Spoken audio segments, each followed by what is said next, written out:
제1장 태초에 말씀이 계셨습니다. 그 말씀은 하나님과 함께 계셨는데 그 말씀은 곧 하나님이셨습니다. 그분은 세상이 창조되기도 전에 하나님과 함께 계셨습니다. 모든 것이 그분을 통하여 지음을 받았습니다. 지음을 받은 것 중에서 어느 것 하나도 그분 없이 지어진 것이 없습니다. 그분 안에는 생명이 있습니다. 그 생명은 세상 사람들을 비추는 빛이었습니다.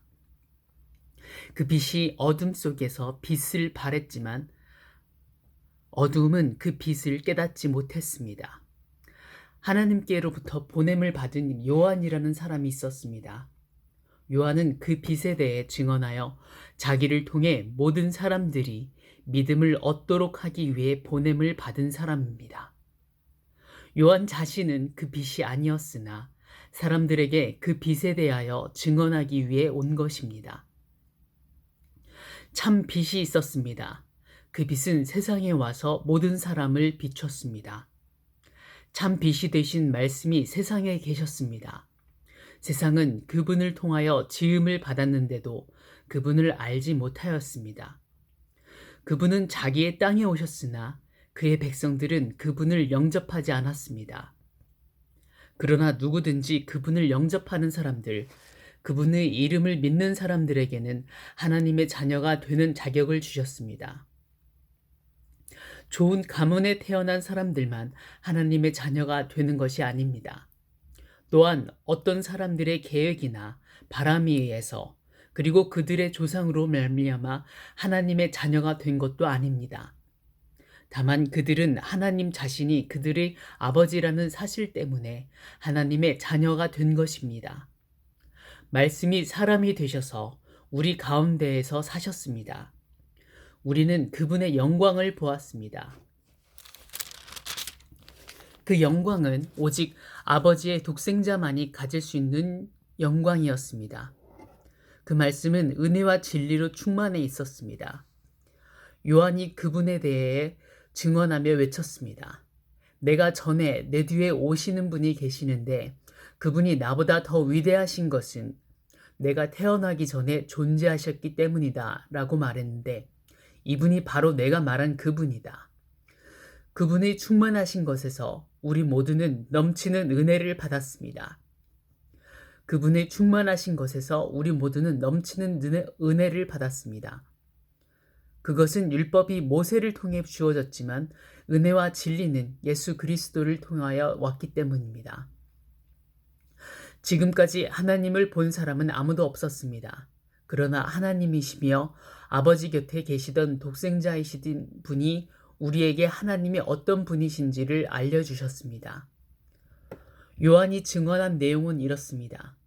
예루살렘에 사는 유대인들이 제사장과 레위인 몇 사람을 요한에게 보내어 당신은 누구십니까? 라고 묻게 했습니다. 요한은 그 질문에 거절하지 않고 대답했습니다. 그는 분명하게 말했습니다.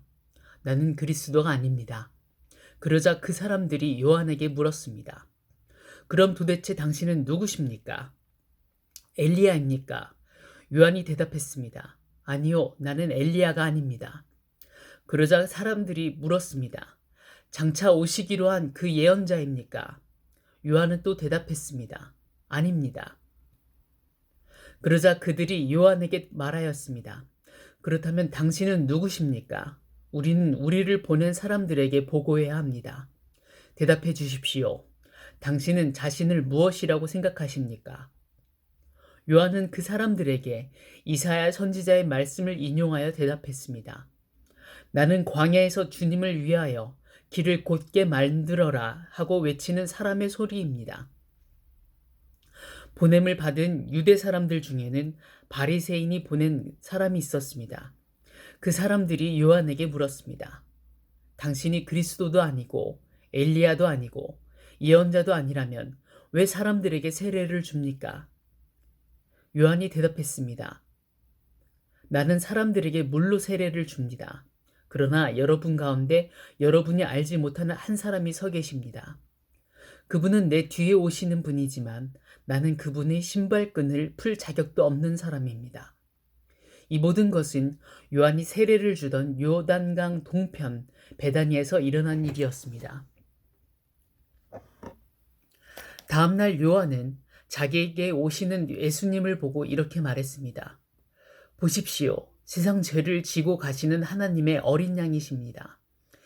이분이 바로 내가 내 뒤에 오시지만 그분이 나보다 더 위대하신 것은 내가 태어나기 전에 존재하셨기 때문이다 라고 말했던 분입니다. 나도 이분이 누구신지를 알지 못했습니다. 그러나 내가 물로 세례를 주러 온 이유는 이분을 이스라엘 백성들에게 알리기 위해서입니다. 또한 요한이 증거했습니다. 나는 성령께서 비둘기처럼 하늘로부터 내려와 그분 위에 머물러 계신 것을 보았습니다.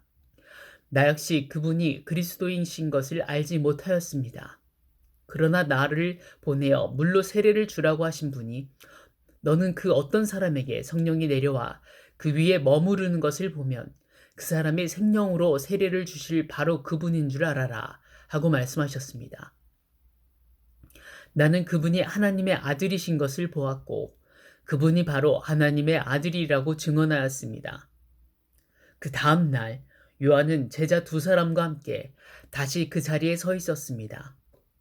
그는 예수님께서 지나가시는 것을 보고 말했습니다. 보아라, 하나님의 어린 양이시다. 제자 두 사람은 요한이 이렇게 말하는 것을 듣고 예수님을 따라갔습니다. 예수님께서는 몸을 돌려 자기를 따라오는 두 사람을 돌아보며 물으셨습니다. 원하는 것이 무엇이냐? 그들은 랍비님, 사시는 곳이 어디입니까? 라고 말했습니다. 예수님께서는 와서 보아라 하고 대답하셨습니다. 그래서 두 사람은 예수님과 함께 갔습니다. 그들은 예수님께서 머무르신 곳을 보았고 그날 예수님과 함께 그곳에서 지냈습니다. 때는 오후 4시쯤이었습니다. 요한에게서 예수님에 대한 이야기를 듣고 예수님을 따른 두 제자 중 한 사람은 시몬 베드로의 동생 안드레였습니다. 안드레가 첫 번째 한 일은 그의 형 시몬을 찾은 일이었습니다. 그는 시몬에게 우리가 메시아를 찾았어 라고 말했습니다. 그리고 나서 안드레는 시몬을 예수님께 데려왔습니다. 예수님께서는 시몬을 보시고 내가 요한의 아들 시몬이구나. 이제 너를 개발하고 부르겠다라고 말씀하셨습니다.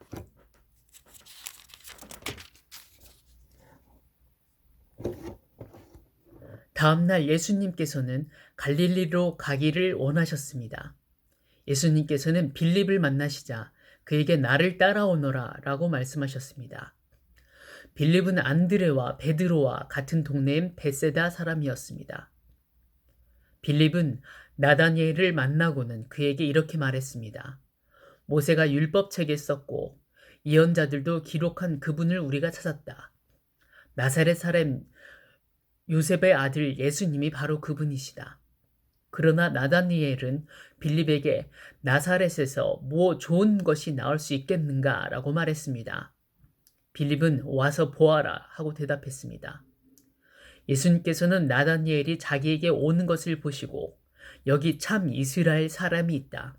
이 사람에게는 거짓된 것이 하나도 없다라고 말씀하셨습니다. 나다니엘은 예수님께 저를 어떻게 아십니까? 하고 물었습니다. 예수님께서 대답하셨습니다. 빌립이 너를 부르기 전 내가 무화과 나무 아래에 있는 것을 내가 보았다. 나다니엘은 예수님께 선생님, 당신은 하나님의 아들이시며 이스라엘의 왕이십니다. 라고 대답했습니다. 예수님께서는 나다니엘에게 내가 무화과 나무 아래에 있는 것을 내가 보았다고 말해서 나를 믿느냐? 그러나 너는 그것보다 더 큰 일을 보게 될 것이다. 라고 대답하셨습니다. 그리고 그들에게 내가 너희에게 진리를 말한다. 너희는 하늘이 열리고 하나님의 천사들이 인자 위에서 오르락 내리락 하는 것을 보게 될 것이다. 라고 말씀하셨습니다.